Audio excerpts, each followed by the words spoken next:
অল্প সময়কেও অনন্ত মনে হয় দীপনের। কখন যে পান মশলা আসবে?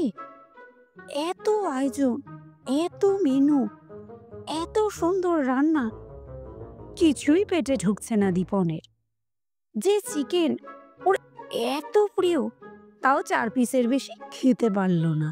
আর পোস্তটা, তা তো অপূর্ব হয়েছে।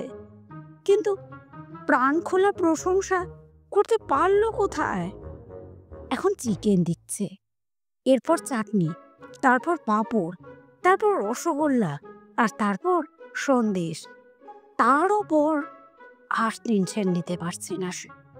কি করবে? উঠে যাবে শরীর খারাপের অজুহাত দিয়ে? না, তাহলে সে হেরে যাবে। তাছাড়া এটা অবিনাশ বাবুর মতো জেনুইন জেন্টলম্যানের বাড়ি। ওনাকে অপমান করার সাহস বা ইচ্ছা কোনোটাই মনে আসছে না। কি কুক্ষণে যে কোণের আসনটায় বসলো সে। গেটে ঢুকে সবার মুখ তার দিকেই, সন্দেহ করছে লোকে।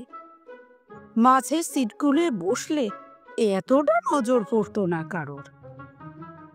এই রে, অবিনাশবাবু আসছেন। ওকে যে খুব ভালো করেই চেনে। সঞ্জু কিছু বলে দিল না তো? মাথাটা নামায় দীপন। অবিনাশবাবু এখন ওই রোতে, এদিকে আসতে দেরি আছে। ক্যাটারিং এর ছেলেগুলো জালি নয়। এত দেরি করছে কেন? পান মশলা দিতেও এত দেরি? দীপনের যেন বমি হয়ে যাবে টেনশনে। সবাই উঠছে।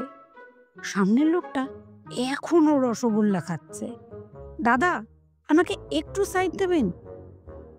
দীপনের জিজ্ঞাসায় বিরক্ত হয়ে লোকটি বলল, তৃপ্তি করে খেতে দেবেন তো?